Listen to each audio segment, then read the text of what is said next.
सबको प्रणाम। इस चैप्टर में है role of a company secretary. तो एक कंपनी सेक्रेटरी क्या है? कंपनी सेक्रेटरी का कोर्स क्या है? कंपनी सेक्रेटरी क्या काम करता है? सर, जैसे चार्टर्ड अकाउंटेंट प्रैक्टिस करते हैं वैसे क्या कंपनी सेक्रेटरीज भी प्रैक्टिस करते हैं? और सर ये बताइए कि कंपनी सेक्रेटरी अगर कंपनी में जॉब करते हैं तो क्या प्रोफाइल संभालते हैं? क्या-क्या पोर्टफोलियो में कौन से काम उनको दिए जाते हैं? एक प्रैक्टिसिंग अगर कंपनी सेक्रेटरी है और अगर वो प्रैक्टिस में जाता है, तो कौन-कौन से काम करता है? और प्रैक्टिस में जाना किसको बोलते हैं और जॉब में जाना किसको बोलते हैं? और कंपनी सेक्रेटरी की बॉडी जो है आईसीएसआई वो क्या है? इंस्टीट्यूट का क्या महत्व है? और एक कंपनी सेक्रेटरी बनने के बाद हम कंपनी में कितने बड़े-बड़े काम सँभाल सकते हैं?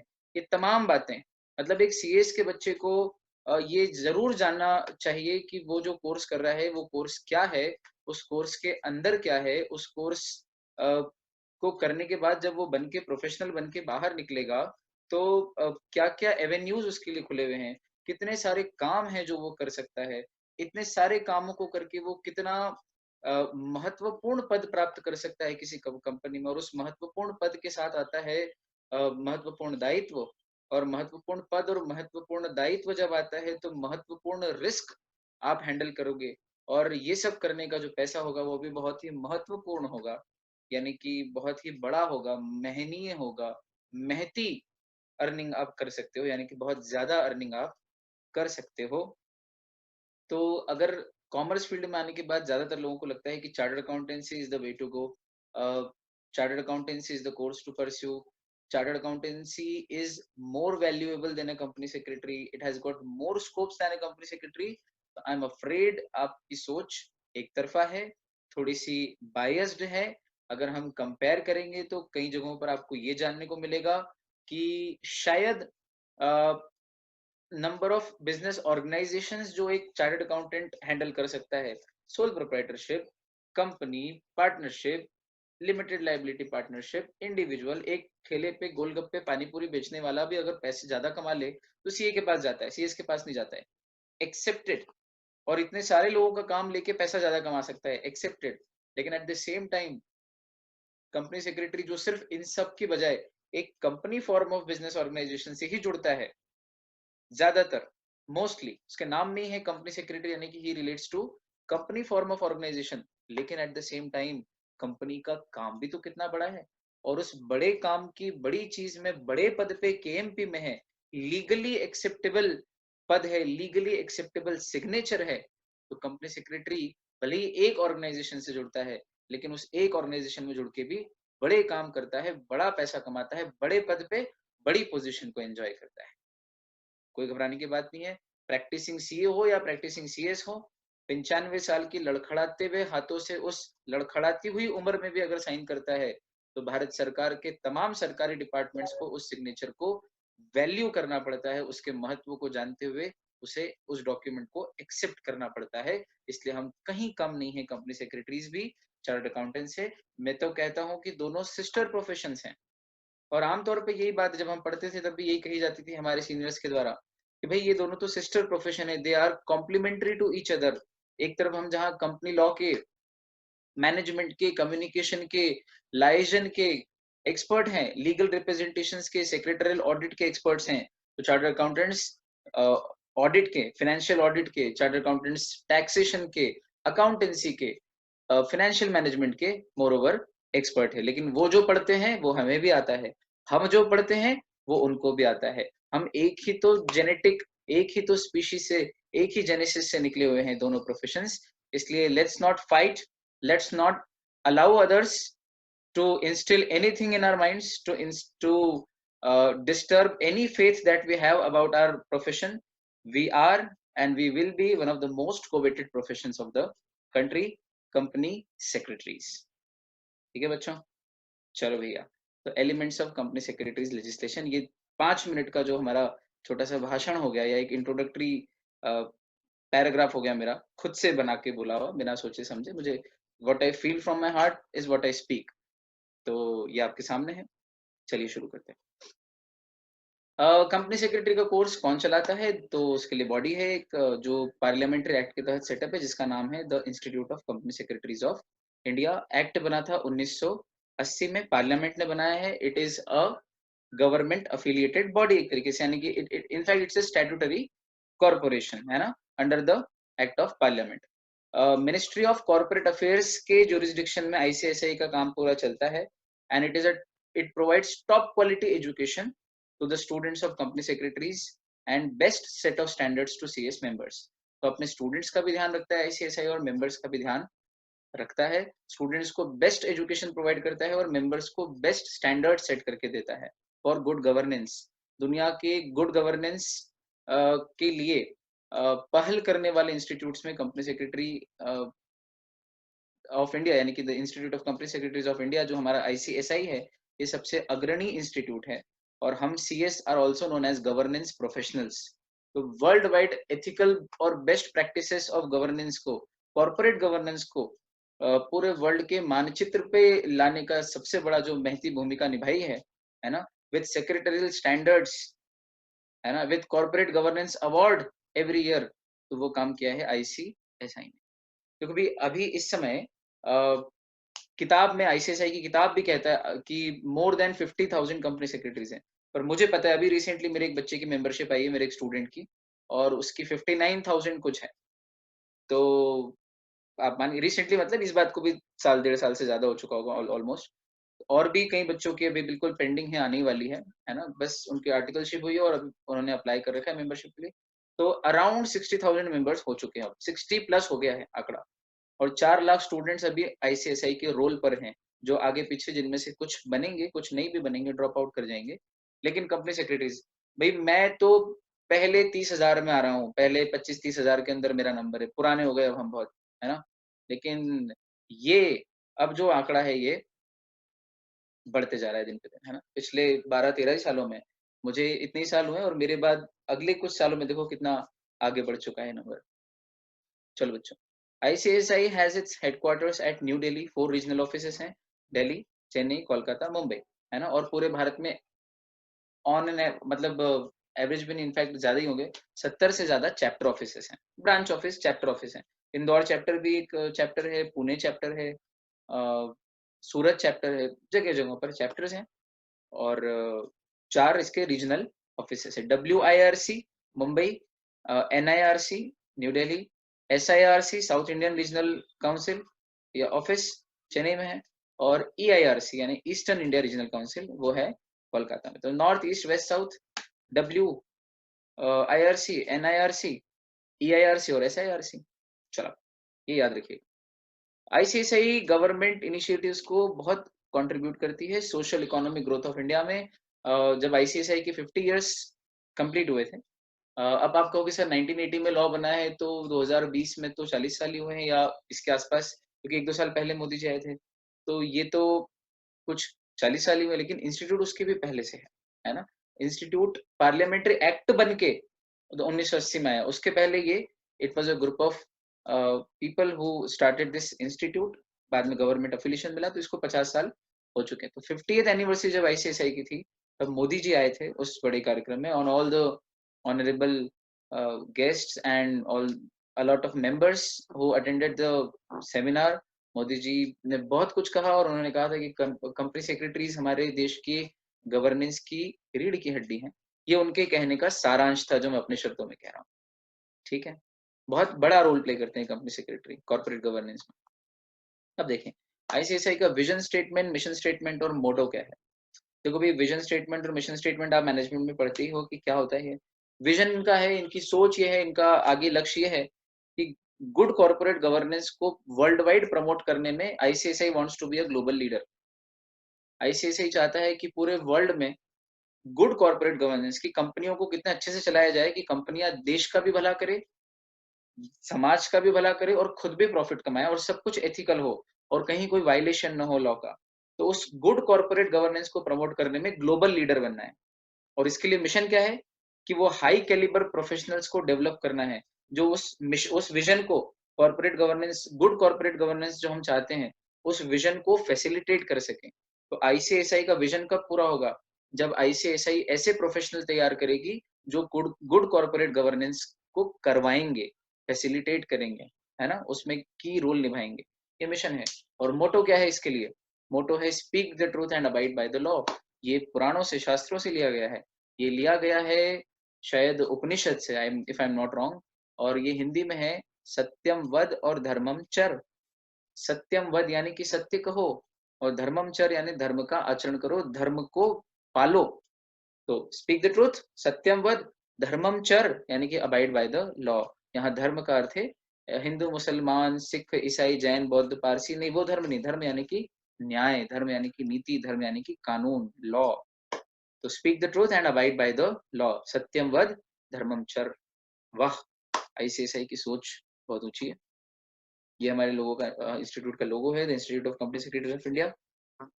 चलो बच्चों, ये स्वर्ण जयंती वर्ष, स्वर्ण का अर्थ होता है 50 यहाँ पर। तो स्वर्ण जयंती वर्ष का ये लोगो था जो आईसीएसआई ने रिलीज किया था 50वें वर्ष में। भारतीय कंपनी सचिव संस्थान, हिंदी में नाम याद रखिएगा अपने इंस्टीट्यूट का। भारतीय यानी इंडिया, संस्थान यानी इंस्टीट्यूट, कंपनी सचिव यानी कंपनी सेक्रेटरी। तो भारतीय कंपनी सचिव संस्थान, the institute of company secretaries of India.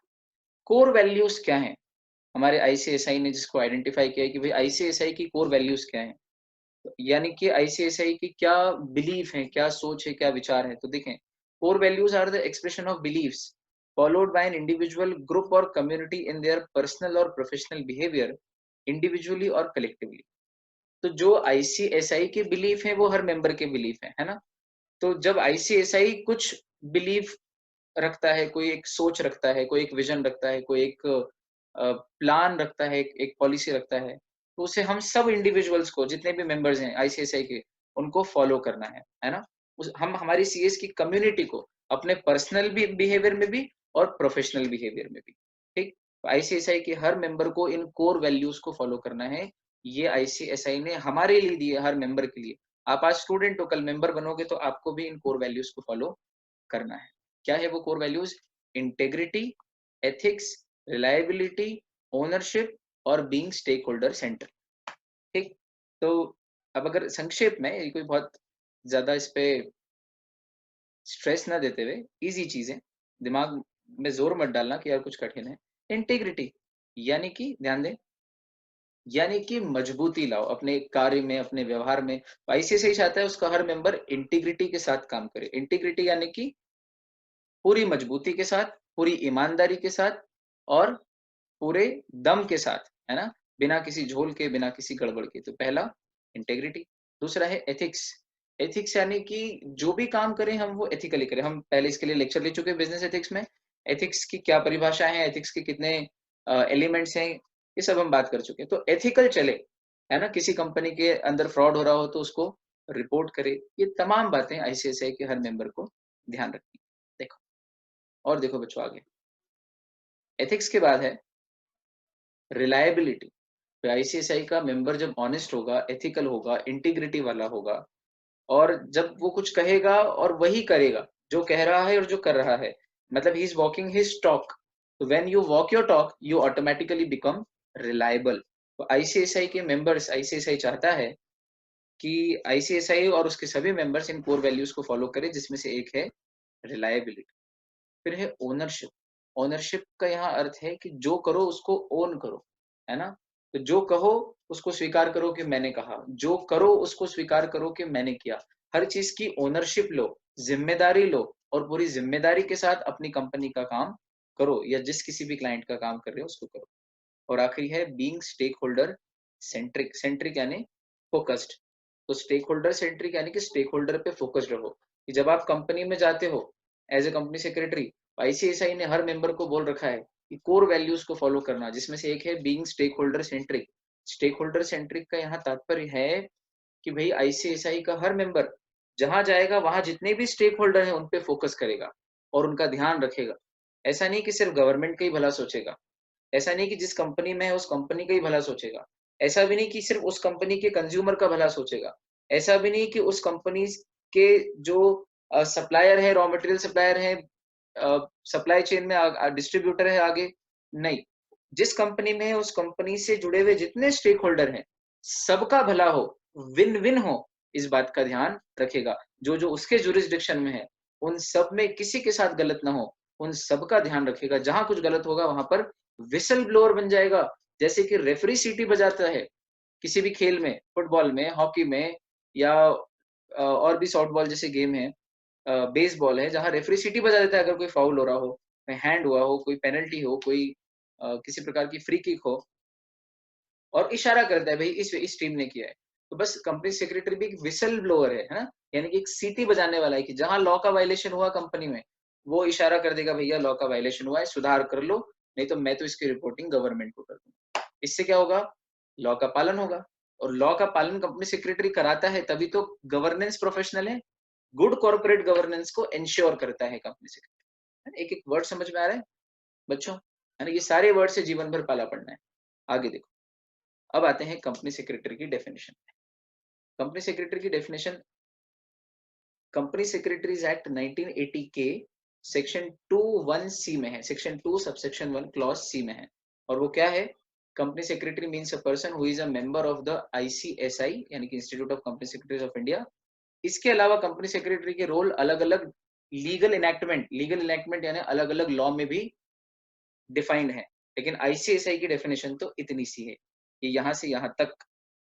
देखो, ये यहाँ से यहाँ तक, यहाँ से यहाँ तक, बस जितनी मैंने हाईलाइट की उतनी ही डेफिनेशन है कंपनी सेक्रेटरी की। ये उसका इंट्रोडक्शन, सेक्शन का नाम।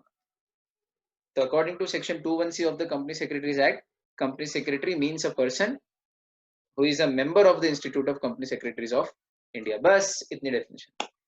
और ये जो अगली लाइन है ये कहती है कि और अन्य अन्य एक्ट्स में भी सीएस के बारे में है, उनके रोल के बारे में बहुत सारी बातें हैं, जिसमें से एक यहाँ पर और मेंशन है नीचे। कंपनीज एक्ट में भी कंपनी सेक्रेटरी की डेफिनेशन है। कहां पर है? सेक्शन 2 क्लॉज 24 में। सेक्शन 2 क्लॉज 24 में। ऊपर हमने पढ़ा था सेक्शन 2 सबसेक्शन 1 क्लॉज सी, और यहाँ पढ़ रहे हैं सेक्शन 2 क्लॉज 24, है ना? ये क्या है और कैसे पढ़ते हैं ये मैं आपको अपने पिछले लेक्चर में पहले कभी बता चुका हूँ कि पढ़ते कैसे सेक्शन। चलो, तो कंपनी सेक्रेटरी की डेफिनेशन वहां दी है कंपनीज एक्ट में कि कंपनी सेक्रेटरी, कंपनीज एक्ट के सेक्शन 2 क्लॉज 24 में, कि कंपनी सेक्रेटरी या secretary means a company secretary as defined in section 2(1)(c) of the company secretaries act, who is appointed by a company to perform the functions of a company secretary under companies act। देखो, आलस करा है ना companies act में company secretary को define करने के लिए। कंपनीज एक्ट बोलता है कि किसी भी कंपनी में कंपनी सेक्रेटरी या सेक्रेटरी शब्द का अर्थ होगा वो कंपनी सेक्रेटरी जिसे institute of company secretaries of India वाला जो एक्ट है, यानी कंपनी सेक्रेटरीज एक्ट 1980, उसके सेक्शन 2(1)(c) में जो डेफिनेशन अभी अपन पढ़ के आए हैं, उस डेफिनेशन में जो डिफाइंड है वो कंपनी सेक्रेटरी है। मतलब असल में कंपनीज एक्ट में तो डेफिनेशन कुछ दी नहीं है, उन्होंने भी यही कह दिया कि बोले जो सीएस एक्ट 1980 के सेक्शन 2(1)(c) में है वही डेफिनेशन हमारे यहाँ भी है, और उस डेफिनेशन को फॉलो करता हुआ कोई व्यक्ति जो हमारे यहाँ कंपनीज एक्ट के काम को संभालने के लिए किसी कंपनी में अपॉइंट होता है तो उसको कंपनी सेक्रेटरी बोलते हैं। तो perform the functions of a company secretary under companies act. ऐसा क्यों किया? ये क्या तो बहुत आसान है, लेकिन इसके पीछे का कारण क्या है भाई? सीएस का मेन एक्ट तो सीएस एक्ट है, सीएस एक्ट 1980।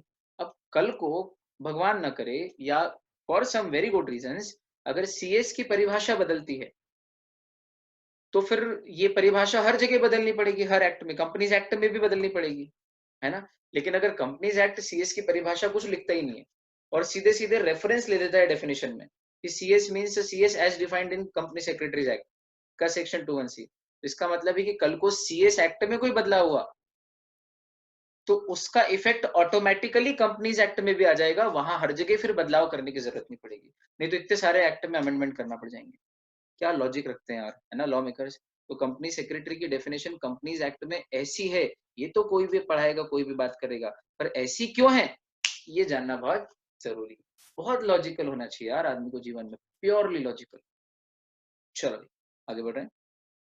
कंपनी सेक्रेटरी को कंपनीज एक्ट में और क्या क्या रोल दिए गए या महत्व है, डेफिनेशन तो होगी कंपनीज एक्ट में उसकी। कंपनीज एक्ट 2013 का रूल 8 बोलता है ना? इसके साथ कंपनीज एक्ट 2013 के जो रूल्स हैं, की मैनेजरियल पर्सनल रूल्स, उस रूल में है ना appointment and remuneration of managerial personal rules जो 2004 में एक्ट के साथ सप्लीमेंट के तौर पे जो रूल्स जारी होते हैं, उन रूल्स के रूल 8 में लिखा हुआ है, क्या लिखा हुआ है कि कंपनी सेक्रेटरी एक की मैनेजरियल पर्सनल है और उसका अपॉइंटमेंट कुछ क्लास ऑफ कंपनीज में कंपलसरी है। की यानी कि इंपॉर्टेंट, की यानी बहुत महत्वपूर्ण, मैनेजरियल यानी मैनेज करने वाले लोग, management, top level management, personal यानी व्यक्ति। तो कंपनी के मैनेजमेंट करने वाले जो लोग हैं, बोर्ड ऑफ डायरेक्टर्स और जितने भी मैनेज करने वाले बड़े बड़े खास लोग हैं, और खास लोगों में भी कंपनी सेक्रेटरी की माना जाता है। ठीक, तो की मैनेजरियल पर्सनल है कंपनी सेक्रेटरी। ऐसा कहाँ लिखा है? कंपनीज एक्ट 2013 के साथ जो appointment and remuneration of managerial personal rules 2014 है साथ में, उसके साथ अगर कंपनीज एक्ट को पढ़ते हैं तो उस रूल्स के रूल नंबर 8 में ये लिखा हुआ है कि हर लिस्टेड कंपनी और 10 करोड़ से ज्यादा पेड अप कैपिटल वाली पब्लिक लिमिटेड कंपनी को अपने यहाँ पर ये वाले की मैनेजरियल पर्सनल्स अपॉइंट करना जरूरी है। मतलब जितने नाम नीचे दिए वो सब की मैनेजरियल पर्सनल है। ठीक, और कौन कौन सी की मैनेजरियल पर्सनल रखना जरूरी है? बोले एक मैनेजिंग डायरेक्टर, फर्स्ट पॉइंट में सबके बीच में और है, या फिर एक सीईओ, चीफ एग्जीक्यूटिव ऑफिसर, या मैनेजर, और अगर ये तीनों ना हो तो इनकी जगह एक होल टाइम डायरेक्टर। ठीक, तो ये फर्स्ट पॉइंट। इन सब में से कोई एक केएमपी या ज्यादा भी रख सकते हो। सेकंड है कंपनी सेक्रेटरी और तीसरा है सीएफओ, चीफ फाइनेंशियल ऑफिसर। तो कुल कितने हो गए? कुल गिनती करो, एक की मैनेजरियल पर्सनल, दो की मैनेजरियल, तीन की मैनेजरियल पर्सनल। मतलब किसी भी, ध्यान देना, किसी भी लिस्टेड पब्लिक लिमिटेड कंपनी को और unlisted public limited company, bracket में if paid up capital is greater than और इक्वल टू 10 करोड़ रुपीज, तो उस कंपनी को अपने यहाँ पर ये तीन की मैनेजरियल पर्सनल्स अपॉइंट करना जरूरी है। एटलीस्ट तीन। कौन से तीन? एक तो सीएस, एक CFO, CS, CFO chief financial officer, और ये दो तो हो गए, और बाकी जो बचे ऊपर पॉइंट नंबर 1 में, उन सब में से कोई एक, या तो एक एमडी होगा, या सीएफओ, सीईओ, या मैनेजर, या होल टाइम डायरेक्टर। अगर ये तीनों ना हो तो उनकी जगह कोई एक होल टाइम डायरेक्टर। ठीक, तो कुल कितने, एटलीस्ट कितने केएमपी रखना है? तीन। फिर आप एक एमडी होल टाइम डायरेक्टर दोनों ही रख लो, है ना। आप एमडी सीईओ और होल टाइम डायरेक्टर तीनों रख लो, या सीईओ मैनेजर और होल टाइम डायरेक्टर तीनों रख लो। बस ये जरूर है कि मैनेजिंग डायरेक्टर और मैनेजर ये दोनों एक साथ नहीं होंगे किसी कंपनी में। जनरल मैनेजर जो टॉप लेवल मैनेजमेंट में होता है वो है ना, छोटे मोटे नीचे शॉप फ्लोर मैनेजर नहीं। जनरल मैनेजर और मैनेजिंग डायरेक्टर इन दोनों में से कोई एक होता है। तो ये इतने केएमपी तो अपॉइंट करना जरूरी है। ठीक, यहाँ तक तो हो गया। फिर उन्होंने कहा ये तो पब्लिक लिमिटेड की बात हुई, लिस्टेड पब्लिक और अनलिस्टेड पब्लिक। अब प्राइवेट तो अनलिस्टेड ही रहती है, उसका तो खैर पब्लिक इशू आता ही नहीं है। डेफिनेशन में लिखा है कि prohibits invitation to subscribe for its securities. तो अब प्राइवेट लिमिटेड कंपनी में अगर पेड अप कैपिटल 10 करोड़ से ज्यादा हो तो ऊपर लिखे तीनों तो नहीं, लेकिन तीनों में से एक सेकंड वाला सीएस, सीएस तो प्राइवेट लिमिटेड कंपनी में भी मस्ट है। मतलब पब्लिक लिमिटेड अगर लिस्टेड हो तो ये तीन केएमपी लगेंगे। अनलिस्टेड हो लेकिन अगर पेड अप कैपिटल 10 करोड़ या उससे ज्यादा हो तो भी यही तीन केएमपी लगेंगे। और प्राइवेट लिमिटेड की पेड अप कैपिटल अगर 10 करोड़ और मोर हो जाए तो उसको बाकी दो तो नहीं लगेंगे, मतलब सीएफओ और फर्स्ट वाला पॉइंट और थर्ड वाला पॉइंट तो नहीं, पर सीएस तो उसको भी लगेगा। मतलब सीएस का अपॉइंटमेंट पब्लिक लिमिटेड में और प्राइवेट लिमिटेड में दोनों में अगर 10 करोड़ से ज्यादा या 10 करोड़ पेड अप कैपिटल हो जाती है तो कंपलसरी है, और लिस्टेड पब्लिक हो तो भी कंपलसरी है। और लिस्टेड कंपनी में तो 10 करोड़ की कैपिटल का भी लफड़ा नहीं है। अगर आपकी कंपनी लिस्टेड है और आपकी पेड अप कैपिटल 6 करोड़ ही है, 8 करोड़ ही है, तो भी कंपलसरी है केएमपी का appointment, including company secretary. KMP की डेफिनेशन, तो कंपनी सेक्रेटरी क्या है यार? मजाक है? किसी भी कंपनी का की मैनेजरियल पर्सनल है। वीडियो को आगे पीछे करके सुन लेना, है ना, गूज बम्स आएंगे, मजा आ जाएगा कि यार हम कुछ हैं, कंपनी में हमारी वैल्यू है। चलो आगे बढ़ रहे हैं। Functions of a company secretary, ये तो बहुत ही इंपॉर्टेंट प्रश्न है सर, इसका तो जवाब चाहिए ही था हमको कि क्या क्या करता है। देखो, कंपनी सेक्रेटरी के फंक्शंस क्या क्या हैं। The functions of a company secretary shall include to report to the board about the compliance with the provisions of this act, rules made therein and other applicable laws। तो board of directors को समय समय पे reporting करना कि companies act का, companies act के तहत जो अलग से रूल्स बने हैं उनका, प्लस और भी जो अदर अदर लॉज हैं उनका कंप्लायंस हुआ कि नहीं, कौन से लॉ में गड़बड़ हुई है, कहाँ वायलेशन किया है कंपनी ने, कैसे इसको ठीक कर सकते हैं, इन सब की रिपोर्टिंग करता है, पूरी एनालिसिस करके पूरी जानकारी देता है, रिपोर्ट बना के। कौन? कंपनी सेक्रेटरी, ये उसका मेन फंक्शन है। ठीक। इसके अलावा आईसीएसआई जो सेक्रेटरियल स्टैंडर्ड्स इशू करता है, उनका पालन कंपनी अच्छे से करे, इस बात को भी इंश्योर करता है। तो क्या लिखा है second point? To ensure that the company complies with the applicable secretarial standards. जो भी स्टैंडर्ड्स उस कंपनी पे अप्लाई हो रहे हैं, इसे हम एसएस बोलते हैं, सेक्रेटरियल स्टैंडर्ड्स को। देखो, एसएस यानी कि सेक्रेटरियल स्टैंडर्ड्स। मजेदार देखो यहाँ पर, जैसे अकाउंटिंग में आपने सुना होगा अकाउंटिंग स्टैंडर्ड 1, अकाउंटिंग स्टैंडर्ड 2। ये कौन बनाता है? अकाउंटिंग स्टैंडर्ड्स रेकमेंड करता है सीए इंस्टीट्यूट, आईसीएआई। और secretarial standards SS1, SS2, SS6, ये है सेक्रेटरियल स्टैंडर्ड्स। और इनको कौन सा इंस्टीट्यूट इशू करता है? आईसीएसआई रेकमेंड करता है और गवर्नमेंट इसको अप्रूव करती है। तो हमारा इंस्टीट्यूट भी किसी कंपनी को अच्छे से चलाने के लिए, उसकी मीटिंग्स को लेके, उसकी रिपोर्टिंग को लेके, उसकी फाइलिंग को लेके बहुत सारे अलग अलग स्टैंडर्ड सेट करती, समय समय पे बहुत गहन स्टडी के बाद। और वो स्टैंडर्ड जो आईसीएसआई बना के देता है, वो आईसीएसआई का हर मेंबर जिस कंपनी में, उस कंपनी में फॉलो करवाता है, इंश्योर करता है कि उसका पालन हो, कंप्लायंस हो। इसके अलावा और भी जो प्रिस्क्राइब्ड ड्यूटीज हैं, वो फुलफिल करता है। अब देखो यहाँ पे मैंने एक लोगो बनाया है, आपके लिए कलरफुल नोट्स बनाए हैं, जिसमें ज्ञान भी मिले, इंटरेस्ट भी डेवलप हो। आईसीआईसीआई का लोगो है, ये ऑर्गेनाइजेशन का लोगो है, और ये लोगो कलेक्टिव ट्रेडमार्क है जो हर मेंबर यूज कर सकता है। आईसीआईसीआई ने ये सबके लिए ले लिया है कॉमनली, सबके बिहाफ पे इसका ट्रेडमार्क। और हर मेंबर अपनी गाड़ी पे, अपने घर पे, अपने ऑफिस में, अपने बिजनेस कार्ड में, कहीं पे भी, होर्डिंग पे इसका इस्तेमाल, अपने एडवर्टीजमेंट में, वेबसाइट पे, बिजनेस प्रोफाइल्स पे, फाइल्स पे यूज कर सकता है। बस you should be a member of ICICI इसको यूज करने के पहले। ठीक है, चलो। अब ये तो फंक्शंस हुए। ड्यूटीज क्या है, क्या क्या है कंपनी सेक्रेटरी की? तो एक बार जरा ड्यूटीज भी देख लें।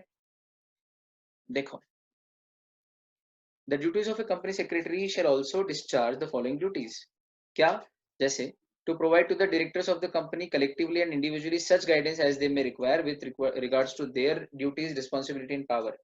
हर डायरेक्टर को इंडिविजुअली, और बोर्ड ऑफ डायरेक्टर्स के सभी डायरेक्टर को, कभी कलेक्टिवली बैठे हो तो कलेक्टिवली, सब बैठे हो तो सबको, और अगर कोई इंडिविजुअल पूछने आए तो हर डायरेक्टर को इंडिविजुअली भी समय समय पे गाइडेंस देता है सीएस, कि उसकी क्या रोल है, क्या रिस्पॉन्सिबिलिटीज है, क्या राइट्स हैं, क्या करने से उसके ऊपर पेनल्टी लग जाएगी, ये काम सीएस का है। इसके अलावा बोर्ड मीटिंग को कन्वेन करना, बोर्ड की कमिटीज जो बनती हैं, है ना, कल बात की थी मैंने आपसे सीएसआर कमेटी पहले, तो और भी कमिटीज बनती है, रेम्यूनरेशन कमेटी वगैरह, ग्रीवेंस रिड्रेसल कमेटी। तो बोर्ड ऑफ डायरेक्टर्स की जो मीटिंग है, उस मीटिंग को कन्वेन करना, फैसिलिटेट करना यानी करवाना, फैसिलिटेट यानी करवाना, क्या करवाना? बोर्ड मीटिंग को कन्वेन करना और उसको अटेंड करना, कमिटी मीटिंग को कन्वेन यानी कि अरेंज करना, एजीएम ईजीएम को कन्वेन करना, उस मीटिंग में क्या क्या हुआ है उसके मिनट्स बनाना, मिनट्स यानी मीटिंग की जानकारी लिख लेना कि मीटिंग में ये डिसीजन हुए, ये काम भी सीएस करता है। फिर बोर्ड ऑफ डायरेक्टर्स की अप्रूवल, जनरल मीटिंग की अप्रूवल, सारे रेजोल्यूशन को पुट करना मीटिंग में, फिर उनको पास करवाना, गवर्नमेंट अथॉरिटीज से विभिन्न तरह के अप्रूवल लेना, सरकार को पत्र लिखना, कुछ गलती हो गई है तो उसके लिए सरकार से बातचीत करना कि कैसे उस गलती की माफी मिल सकती है, कॉन्डोनेशन हो सकता है, कॉन्डोनेशन यानी कि कैसे हम उसको कंपाउंड कर सकते हैं, कैसे माफ हो सकता है, ऐसा। ठीक, अलग अलग रेगुलेटर्स के सामने अपनी कंपनी को प्रेजेंट करना। रेगुलेटर मतलब रेगुलेटरी अथॉरिटीज, जैसे कि SEBI, RBI, RERA, competition commission of India. तो अलग अलग गवर्नमेंट अथॉरिटीज और रेगुलेटर्स के सामने अगर कुछ गड़बड़ हो तो अपनी कंपनी के बिहाफ पे जाके रिप्रेजेंट करना, है ना, चौथा पॉइंट। फिर बोर्ड ऑफ डायरेक्टर्स के कंडक्ट को असिस्ट करना यानी कि हेल्प करना, ताकि वो कंपनी को अच्छे से चलाएं। तो मैनेजमेंट डिसीजंस में और प्रॉफिटेबिलिटी कैसे बढ़े, इसमें भी हेल्प करना, है ना, उनको सलाह देना, असिस्ट करना। फिर गुड कॉर्पोरेट गवर्नेंस कैसे लाया जा सकता है कंपनी में, और उसके लिए क्या क्या बेस्ट प्रैक्टिसेस फॉलो करनी चाहिए कि कंपनी में कुछ भी अनएथिकल और लॉ का वायलेशन ना हो, इसके ऊपर भी बोर्ड ऑफ डायरेक्टर्स को समय समय पे असिस्ट करना। फिर है to discharge such other duties as have been specified under the act rules. ये जनरल पॉइंट है कि एक्ट में और भी जो जो रूल्स और बातें लिखी हैं, प्रोविजंस हैं, सेक्शंस हैं, उनमें जहां जहां जो जो ड्यूटीज हैं, उन ड्यूटीज को भी डिस्चार्ज करना यानी कि फॉलो करना, फुलफिल करना। और आखिरी है बोर्ड ऑफ डायरेक्टर्स ने जो जो जिम्मेदारी सौंपी है उसको भी अच्छे से करना अपनी कंपनी में। बेसिकली कंपनी सेक्रेटरी हर बड़े व्यक्ति के साथ उठता बैठता है, सरकारी authorities, regulators, board of directors, companies act से जुड़ी हुई जो अथॉरिटीज हैं, ROC, regional director, ministry of corporate affairs में भी जाने का काम पड़ सकता है कभी, है ना, कुछ का एनसीएलटी, सीसीआई, तो बहुत जगह है। Company secretary is a top notch professional, Bharat के जो सबसे टॉप प्रोफेशनल्स होते हैं, जो सूटेड बूटेड ही रहते हैं हमेशा, है ना, और जो एसी केबिन में ही बैठते हैं और बड़े लोगों के साथ ही उठते बैठते हैं, उन प्रोफेशनल्स में से है company secretary. Purely white collar job, although this does not mean कि जो जॉब व्हाइट कॉलर नहीं होते वो खराब होते हैं, लेकिन हमारा job is mostly a white collar job, लेकिन बहुत ही एस्टीम्ड और बहुत ही रिस्पेक्टेड है। अच्छा, ये तो बात होगी वो कंपनी सेक्रेटरी की जो किसी कंपनी में काम करता है। अभी जो बात की अपन ने, जो जॉब में है वो बोर्ड ऑफ डायरेक्टर्स के साथ फलाना ढिमका, जो खुद की प्रैक्टिस करता है, जिसकी खुद की ऑफिस है और वो तरह तरह की कंपनियों के अलग अलग काम लेता है, वो किसी एक कंपनी का कंपनी सेक्रेटरी नहीं है, उसकी डिग्री कंपनी सेक्रेटरी की है, पर वो किसी कंपनी में जॉब वाला कंपनी सेक्रेटरी नहीं है। वो कंपनी सेक्रेटरी जिसका खुद का एक ऑफिस है और बहुत सारी अलग अलग कंपनियों के काम वो एट ए टाइम कर सकता है। और कुछ काम ऐसे हैं जो ऑफिशियली सिर्फ और सिर्फ प्रैक्टिसिंग सीएस ही कर सकता है ना? तो आप अपना खुद का ऑफिस भी खोल सकते हो एज ए प्रैक्टिसिंग सीएस, और अच्छे स्कोप है। प्रैक्टिसिंग सीएस बनना यानी कि being a king of your own kingdom, अपनी रियासत के खुद मालिक, है ना। और जॉब में जाना तो थोड़े से रिस्ट्रेंट्स तो रहेंगे ही से, लेकिन चूंकि हाई लेवल जॉब है, प्रोफेशनल जॉब है, इसलिए किसी के नौकर नहीं हो आप एज सच। हाँ, कंपनी के जॉब में हो तो कहलाएगी तो हिंदी में नौकरी, नौकरी मतलब नौकर, लेकिन ये वैसी नौकरी नहीं है ना, ये बहुत हाई लेवल जॉब है, बल्कि आप मैनेजमेंट में हो, कंपनी के टॉप लेवल मैनेजमेंट में हो, तो इसे हम नौकरी कह के इसका अपमान नहीं कर सकते, है ना। ये बहुत हाई लेवल का जॉब है कंपनी सेक्रेटरी का, है ना, बहुत ही रिस्पेक्टेबल जॉब है। तो अब जब किसी व्यक्ति को टाइम का बाउंडेशन पसंद नहीं आ रहा है कि यार 9 बजे जाना है, 5 बजे छूटेंगे, नहीं यार, तो he can opt for practice. ठीक है यार, वो आप आराम से अपने तरीके से जाओ और अपने तरीके से घर आओ। आपको किसी दिन रात को भी काम करने की इच्छा हो तो कर सकते हो, है ना। आजकल तो ऑनलाइन फॉर्म सबमिशन से आप ऑफिस में बहुत देर तक भी बैठ सकते हो। किसी दिन जरूरी काम आ जाए तो बीच में वो निपटा लो, फिर वापस ऑफिस आ जाओ शाम को 6 बजे, और फिर जब तक रात को 8-9 बजे तक काम ना हो, काम चलने दो। तो आप बाउंड नहीं हो एज सच। और ये तो खैर कंपनी में भी कर सकता है व्यक्ति, जिसको काम करने की लगन हो ना, वो कहीं पे भी अच्छे से काम कर सकता है।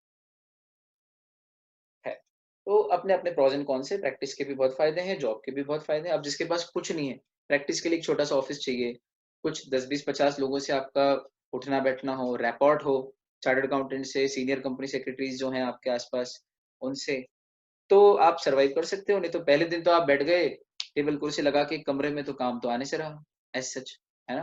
तो आपको जान पहचान बनानी पड़ेगी, लोगों से काम मांगना पड़ेगा, अपने बारे में बताना पड़ेगा, है ना। एक छोटा सा बोर्ड भी लगाना पड़ेगा कि भाई ये कंपनी सेक्रेटरी का ऑफिस है, कोई देखेगा तो खुद से भी आ सकता है। फोन पे भी संपर्क करना पड़ता है लोगों से कि भाई मैंने ऑफिस खोला है, तो अगर मेरे लायक कोई काम हो तो बताइएगा। फिर आप अगर अच्छा काम करके देते हो तो काम बढ़ता जाता है, और फिर लाखों की करोड़ों की प्रैक्टिस हो सकती है आपकी सालाना। क्या बड़ी बात है। तो functions of a company secretary in practice क्या काम है। Section 25 of the companies act बोलता है कि प्रैक्टिसिंग कंपनी सेक्रेटरी या company secretary in practice means a company secretary who is deemed to be in practice under section 2 clause 2, या under section 2 subsection 2 of the company secretaries act 1980। Again companies act के section 25 ने company secretary in practice की definition फिर वापस company secretaries act पे छोड़ दी, है ना। और क्या कहा कि कंपनी सेक्रेटरीज एक्ट 1980 के सेक्शन 2 सबसेक्शन 2 में जो कंपनी सेक्रेटरी इन प्रैक्टिस की डेफिनेशन है, डीम्ड वही की वही डेफिनेशन हमारे यहाँ भी है। ठीक, तो फिर वहां क्या डेफिनेशन है। तो वहां डेफिनेशन है कि कंपनी सेक्रेटरी इन प्रैक्टिस मतलब वो जो निम्नलिखित काम करता है। A member of the institute shall be deemed to be in practice, जब वो, अब डेफिनेशन को थोड़ा सा हमने वर्ड टू वर्ड के बजाय मीनिंग ओरिएंटेड बनाया है, तो आप इसको डेफिनेशन को वर्ड टू वर्ड यही डेफिनेशन है ऐसा मत मानना। इसमें हमने नोट्स बनाने के लिए और इजी अंडरस्टैंडिंग के लिए थोड़ा सा इसको एडिट किया। तो this is not exact words of the definition, but for understanding this is a nice thing. ठीक, ओनली फॉर स्टूडेंट्स। तो कंपनी सेक्रेटरी इन प्रैक्टिस उसे कहते हैं जब वो निम्नलिखित काम करता हो या निम्नलिखित में से कोई सा काम करता हो। जैसे जो अपने आप को कंपनी सेक्रेटरी की प्रैक्टिस में एंगेज करता है उसे कहते हैं, या जो कंपनी के इनकॉर्पोरेशन, अमेल्गमेशन, प्रमोशन, फॉर्मिंग, रिकंस्ट्रक्शन यानी कि मर्जर वगैरह, अमेल्गमेशन, रीऑर्गेनाइजेशन, कैपिटल कम ज्यादा कर रहे हैं, है ना, पब्लिक को प्राइवेट में कन्वर्ट कर रहे हैं, प्राइवेट को पब्लिक में कन्वर्ट कर रहे हैं, वाइंडिंग अप वगैरह, इस तरह के काम करता हो। तो पहला, जो अपने आप को प्रैक्टिसिंग कंपनी सेक्रेटरी के प्रोफेशन में एंगेज करता हो, है ना, जो प्रैक्टिस में आया हो।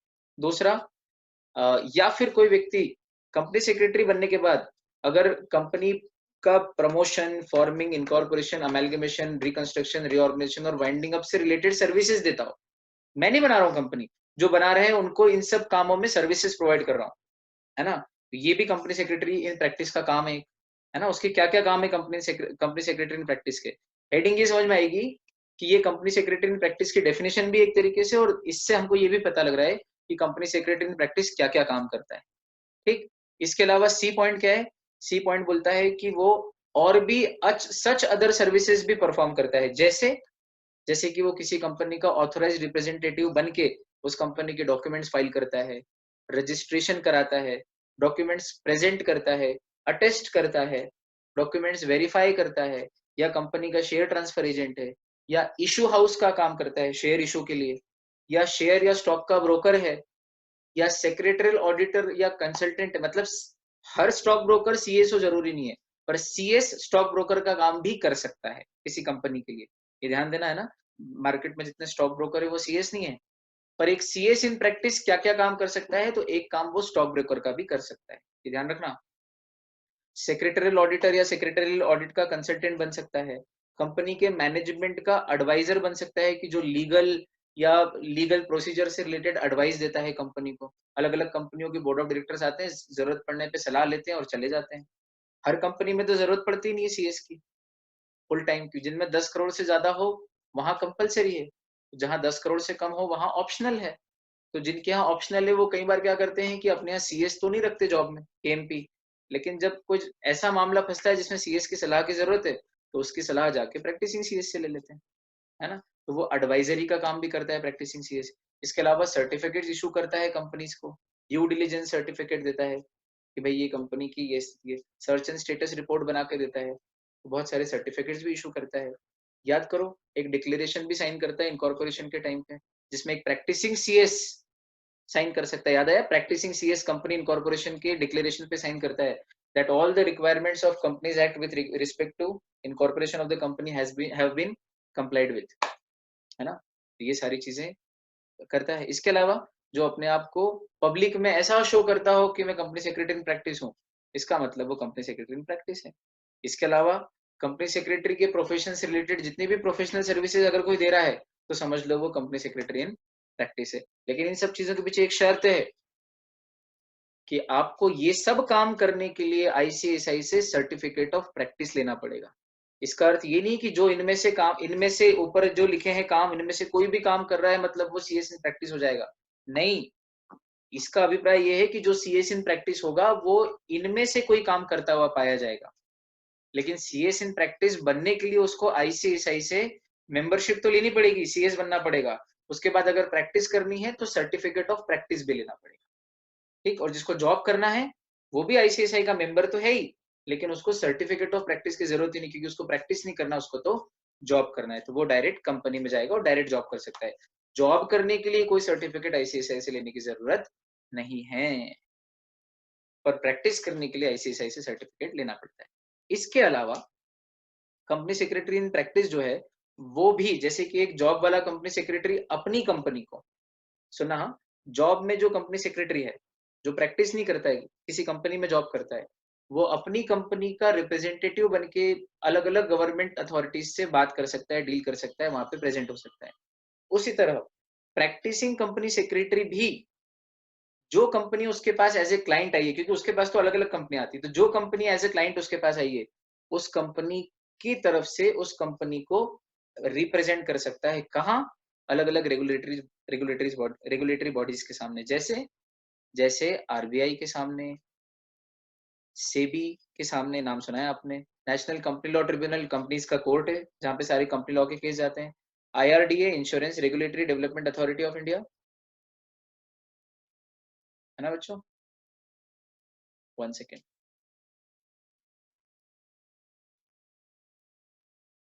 तो IRDA के सामने, फिर कंपटीशन कमीशन ऑफ इंडिया के सामने, CCI कंपटीशन से रिलेटेड मैटर से मोनोपोली को रोकते हैं।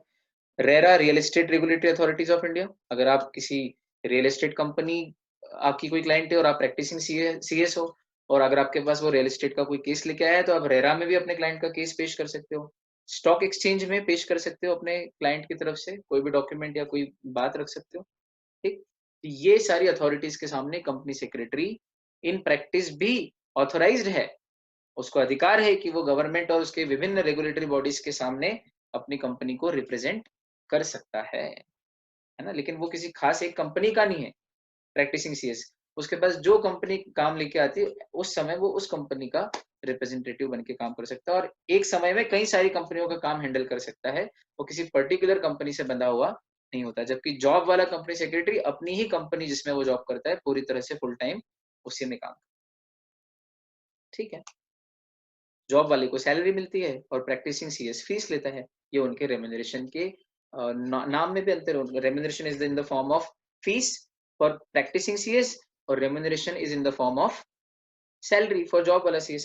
प्रैक्टिसिंग CS को प्यार से, ये सुन लो, प्रैक्टिसिंग CS को प्यार से बोलते हैं PCS। ठीक, देखो, एक होता है ACS, एक होता है FCS, एक होता है PCS। ACS यानी कि एसोसिएट कंपनी सेक्रेटरी, यानी कंपनी सेक्रेटरी जब आप बनोगे तो सबसे पहले ACS बनोगे। You are now associated with the ICSI as a CS, now you are a CS। ACS यानी भी मेंबर है, ठीक। फिर जब आपको CS बने को 5 साल हो जाएंगे, तो आप ICSI को बोल सकते हो कि अब हम, मैं सीनियर से कंपनी सेक्रेटरी होंगी। 5 साल मतलब अब सीनियर हो गया हूँ, तो अब मैं कंपनी सेक्रेटरीज के जो बड़े बड़े पुराने मेंबर्स हैं सीनियर, उनके बराबर पे आना चाहता हूँ, मैं फेलो बनना चाहता हूँ। तो थोड़ी एडिशनल फीस अगर आप मेंबरशिप की पे करोगे, तो आप अपने आप को आफ्टर 5 इयर्स, 5 साल ACS रहने के बाद आप अपने आप को FCS कहला सकते हो। FCS यानी फेलो कंपनी सेक्रेटरी, ठीक। और मजे की बात यह है कि ये कंपनी सेक्रेटरी के दो ही प्रकार होते हैं, ACS और FCS इंस्टीट्यूट में, है ना। सीनियर हो गए और अगर आप FCS बनना चाहते हो तो FCS, और अगर जैसे मुझे बहुत साल हो गए, है ना, बहुत साल हो गए, 9-10 से भी ऑलमोस्ट ज्यादा, लेकिन मैं अभी भी ACS हूँ, तो मेरे पास ऑप्शन है कि मैं FCS भी बन जाऊं अगर ज्यादा फीस दूं तो, लेकिन आई एम सेटिस्फाइड, मुझे ACS में ही चलेगा। बहुत ज्यादा बड़े बनने की चाहत नहीं कि मैं उतने सीनियर कंपनी सेक्रेटरीज के बराबर पे आना चाहता हूँ। अपन तो छोटे बन के रहना ही पसंद करते हैं यार, छोटे बनने का भी अपना एक मजा है ना। कोई बात नहीं, थोड़ी सी फीस ज्यादा लगती है सर, पैसे बचा रहे हो आप जैसा आप सोच लो, ऐसा कुछ भी नहीं है ना। तो ACS और FCS, अब मैं ACS हूँ, और अगर मैं प्रैक्टिसिंग CS हूँ तो मैं ACS के साथ साथ PCS हूँ, ठीक। और अगर मैं ACS हूँ और अगर मैं जॉब करता हूँ तो ACS के साथ साथ मैं जॉब वाला CS हूँ, ठीक। कोई FCS है ना, फेलो कंपनी सेक्रेटरी, और अगर वो जॉब में है तो वो FCS है और जॉब में है। और अगर वो FCS अगर सर्टिफिकेट ऑफ प्रैक्टिस ले चुके हैं ICSI से, प्रैक्टिस करते हैं, तो वो FCS तो है ही, साथ में PCS है। तो अगर कहीं लिखे हुए शब्द मिल जाए आपको ACS, FCS, PCS, तो मेरा बच्चा परेशान नहीं होना चाहिए कि इनका मतलब क्या है ना। इसलिए अब कंपनी सेक्रेटरी एक मल्टी डिसिप्लिनरी प्रोफेशनल है, और अलग अलग तरह की सर्विसेज वो किसी कंपनी में देता है। इस विषय पे हम लोग अपने अगले वीडियो में बात करेंगे। आप लोगों ने बहुत ही प्रेम से सुना, अनुग्रहित हूँ, उम्मीद करता हूँ कि आपको मजा आया होगा। चलिए अगले वीडियो में आपसे मुलाकात करूंगा, तब तक के लिए bye bye, take care, and all of you guys keep smiling, enjoy yourselves. सबको प्रणाम। बच्चों, हमारे पिछले वीडियो में हमने role of a company secretary के टॉपिक को, या कंपनी सेक्रेटरी का प्रोफेशन क्या है, इस टॉपिक को समझने की कोशिश की थी, शुरुआत की थी।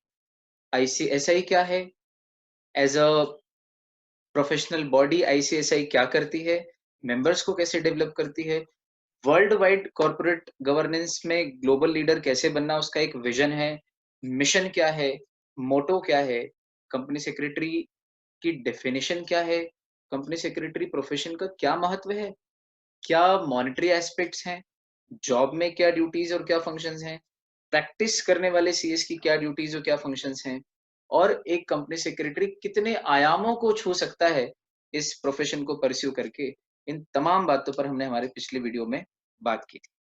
दोस्तों, आज हम बात करते हैं कि कंपनी सेक्रेटरी एक मल्टी डिसिप्लिनरी प्रोफेशनल है। मल्टी डिसिप्लिनरी प्रोफेशनल यानी कि अलग अलग डिसिप्लिन, अलग अलग फील्ड, मल्टी यानी कई सारी अलग अलग फील्ड में कंपनी सेक्रेटरी अपनी सर्विसेज रेंडर कर सकता है, सर्विसेज प्रोवाइड कर सकता है। कंपनी सेक्रेटरी बहुत टैलेंटेड, बहुत इंटेलिजेंट, हाई कैलिबर प्रोफेशनल्स हैं जो एक पर्टिकुलर लाइन ऑफ सर्विसेज तक सीमित नहीं रहते, जिनको काफी सारी फील्ड्स का नॉलेज है, फ्रॉम सेक्रेटरियल टू मैनेजरियल। एक कंपनी को चलाने से लेके प्रॉफिट कैसे कमाते हैं और कंपनी को ठीक से कैसे चलाते हैं, लॉ का पालन कैसे करते हैं, और कई ऐसे तमाम एस्पेक्ट्स हैं जिन पे कंपनी सेक्रेटरी अपने इनपुट्स दे सकता है, अपनी सर्विसेज दे सकता है। पढ़ के आपका सीना गर्व से फूल जाए तो मुझे बताना कि सर अच्छा हुआ आपने ये हमको पढ़ा दिया, अच्छा हुआ ये आपने हमको बता दिया। आज सुन के फक्र हो रहा है अपने आप पर, हमको गर्व हो रहा है कि हम कैसे प्रोफेशन को चुना है। क्या बढ़िया प्रोफेशन है कि जिसमें हम इतने नर्चर होंगे, इतने नरिश होंगे, इतने प्रिपेयर होंगे कि कल को जब हम मार्केट में बाहर निकलेंगे अपनी सर्विसेज देने के लिए, तो हम अपनी अलग ही पहचान रखेंगे। है ना बच्चों? चलो आओ पढ़ते हैं, शुरू करते हैं। चलो, corporate governance and secretarial services, पहली हेडिंग। तो मुद्दा ये है कि company secretary being a multi disciplinary professional renders services in the following areas. अलग अलग फॉलोइंग एरियाज में अपनी सर्विसेज देता है, जिसमें से पहली क्या है? Corporate governance and secretarial services. अब उस बड़ी हेडिंग के अंदर देखो, पहला है कॉर्पोरेट गवर्नेंस सर्विस। तो कॉर्पोरेट गवर्नेंस सर्विस यानी कंपनी सेक्रेटरी कंपनियों का गवर्नेंस अच्छे से हो, उससे रिलेटेड सर्विसेज देता है, एडवाइस करता है कैसे आप कॉर्पोरेट लॉ, सिक्योरिटी लॉ और भी जो दूसरे दूसरे बिजनेस लॉज हैं, रेगुलेशंस हैं, गवर्नमेंट गाइडलाइंस हैं, उनको कैसे बढ़िया से फॉलो कर सकते हो। वायलेशन मत करो, है ना, जहां वायलेशन हो रही वहां पर टोक देगा, ताकि आपकी कंपनी एकदम एथिकल, लॉ कंप्लायंट और स्टेक होल्डर बेनिफिट में काम करने वाली कंपनी बने। कॉर्पोरेट गवर्नेंस की सर्विसेज अच्छी अच्छी एडवाइस देके कंपनी सेक्रेटरी देता है कंपनीज को, है ना। चलो आगे, अगला पॉइंट है corporate secretarial services. Corporate secretarial services मतलब कंपनीज को, एक सेक्रेटरी को जो जो सर्विसेज देना जरूरी है कंपनी सेक्रेटरी को कंपनी लॉ में, वो सारी सर्विसेज देता है। जैसे कंपनी का प्रमोशन, फॉर्मेशन, इनकॉर्पोरेशन, उससे जुड़े हुए सारे मैटर्स, अलग अलग फॉर्म जो फाइल करने पड़ते हैं आरओसी के पास, रिटर्न्स, एनुअल रिटर्न्स, एप्लीकेशंस, वो कंपनी की books of account, statutory books, secretarial registers and records, वो सारे मेंटेन। जब भी रजिस्टर ऑफ मेंबर यानी कि register of share holder, register of debenture holder, है ना, डिपॉजिटरी के डॉक्यूमेंट्स, आरओसी के डॉक्यूमेंट्स, कंपनी का certificate of incorporation, MOA, AOA, अगर कॉमन सील है कंपनी में तो कॉमन सील, ये सारी चीजों का मेंटेनेंस कौन करता है? किसी भी कंपनी में जो जॉब करता है वो सीएस। इसके अलावा कंपनी की बोर्ड मीटिंग और एनुअल जनरल मीटिंग या जनरल मीटिंग्स के मिनट्स भी तैयार करके रखता है ना, चेयरमैन से टाइमली साइन करा लेता है, और मिनट बुक भी पूरी तरह से मेंटेन करता है और संभाल के रखता है। शेयर ट्रांसफर और ट्रांसमिशन का काम संभालता है। कोई मेंबर मरा है तो उसके बच्चे का नाम चढ़ा देना या रिप्रेजेंटेटिव का नाम चढ़ा देना, ये ट्रांसमिशन है। या किसी मेंबर ने अपने शेयर किसी दूसरे को बेच दिए हैं तो ये ट्रांसफर है, तो उसका नाम भी रजिस्टर ऑफ मेंबर में चढ़ाना, कि अब रामलाल जी हमारे मेंबर नहीं है, अब उनकी जगह श्यामलाल जी हो गए हैं। तो शेयर का ट्रांसफर या ट्रांसमिशन अगर होता है तो उससे रिलेटेड भी सारा वर्क कंपनी सेक्रेटरी देखता है। तो जिम्मेदारियां तो बहुत है ना। ये कॉर्पोरेट सेक्रेटरी सर्विसेज है, एक एक सर्विस देख रहे हैं अपन। फिर है कि कंपनी सेक्रेटरी ऑडिट करता है। सर हमने तो सुना था कि ऑडिट चार्टर्ड अकाउंटेंट्स का काम है। देखो भैया, चार्टर्ड अकाउंटेंट फाइनेंशियल ऑडिट करता है ना, फाइनेंशियल ऑडिट। और कॉस्ट अकाउंटेंट कॉस्ट ऑडिट करता है, सीए में।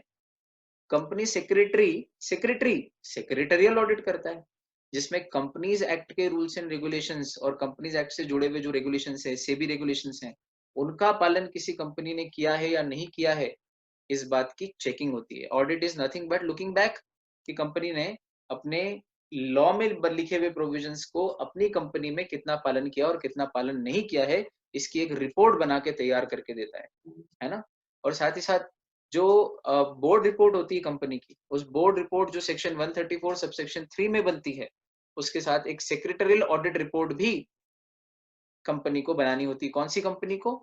कि हर पब्लिक लिमिटेड कंपनी जो लिस्टेड है, और अगर अनलिस्टेड पब्लिक लिमिटेड कंपनी है, तो अगर उसकी पेड अप कैपिटल 50 करोड़ या ज्यादा है, ठीक, या उसका टर्नओवर 200 करोड़ या ज्यादा है, या उसके आउटस्टैंडिंग लोन और बोरोइंग, जो पैसा उसने उधार ले रखा है बैंक या पब्लिक फाइनेंशियल इंस्टीट्यूशन से, वो अगर 100 करोड़ या उससे ज्यादा है, तीनों में से कुछ भी लिमिट अगर वो टच कर चुकी कंपनी, पब्लिक लिमिटेड कंपनी, तो उसको अपने यहाँ पर एक सेक्रेटरियल ऑडिट करवाना जरूरी है, जो प्रैक्टिसिंग सीएस करता है। कौन करता है?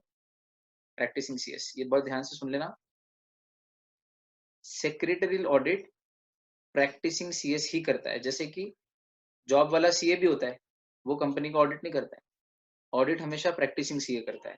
उसी तरह सेक्रेटरियल ऑडिट जॉब वाला सीएस नहीं करता है। अगर किसी कंपनी में सीएस हो भी ना, है ना, तो भी उस कंपनी का सेक्रेटरियल ऑडिट कोई प्रैक्टिसिंग सीएस ही करेगा। समझ में आया? तो प्रैक्टिसिंग सीएस किस कंपनी का ऑडिट कंपलसरी है? बाकी कंपनियों के लिए सेक्रेटरियल ऑडिट कराना ऑप्शनल है, पर पब्लिक लिमिटेड कंपनी जो लिस्टेड हो, every listed company, obviously public ही लिस्टेड होती है, प्राइवेट तो होती ही नहीं है, क्योंकि लिस्टेड होने के लिए पब्लिक इशू चाहिए, है ना। पब्लिक इशू तो ला ही नहीं सकती, प्राइवेट की डेफिनेशन नहीं है। प्योर लॉजिक, रटने की जरूरत ही नहीं था आपको। तो हर लिस्टेड कंपनी को जरूरी है। इसके अलावा अनलिस्टेड पब्लिक को, अगर उसकी पेड अप कैपिटल 50 करोड़ या ज्यादा है, या उसका टर्नओवर 250 करोड़, सॉरी 250 करोड़ या ज्यादा है, 200 नहीं 250 करोड़, या उसके आउटस्टैंडिंग लोन जो उसने बैंक और फाइनेंशियल इंस्टीट्यूशन से लिए हैं वो 100 करोड़ या उससे ज्यादा है, तो हर उस कंपनी को प्रैक्टिसिंग सीएस के पास जाकर निवेदन करना है कि हमारा सेक्रेटरियल ऑडिट कर दो। जो आपको अच्छा लगे उस पीसीएस के पास चले जाओ, और वो पीसीएस आपके आएगा, आपको उसको सारे डॉक्यूमेंट दिखाने हैं, जब जब वो जो जो चीज मांगे उसको बतानी है, मदद करना है। और अगर कोई कंपनी टर्नओवर 250 करोड़ से ज्यादा है, या पेड अप कैपिटल 50 करोड़ से ज्यादा है, या आउटस्टैंडिंग लोन उसने मार्केट से, मतलब बैंक और पब्लिक फाइनेंशियल इंस्टीट्यूशन से जो लोन लिए हैं, वो अगर उसके 100 करोड़ से ज्यादा है, तीनों में से कोई एक भी कंडीशन अगर उस कंपनी की फुलफिल हो रही है, ठीक, तो उसको secretarial audit report practising company secretary से बनवाना कंपलसरी है। और उस सेक्रेटरियल ऑडिट रिपोर्ट को किसके साथ एनेक्स करेंगे? एनेक्स यानी किसके साथ जोड़ेंगे? बोर्ड रिपोर्ट जो बनाई जाती है सेक्शन 134 सब सेक्शन 3 के तहत, पढ़ना सिखा रहा हूँ, सेक्शन 134 के सब सेक्शन 3 के तहत वहां लिखा है कि बनाना चाहिए। तो वहां जो लिखा है कि एक बोर्ड रिपोर्ट बनाना चाहिए, उस बोर्ड रिपोर्ट के साथ जोड़ देना है, उसके साथ एनेक्स कर देना है, और शेयर होल्डर्स तक भी पहुंचाना है हर साल। क्या? Board report plus secretarial audit report.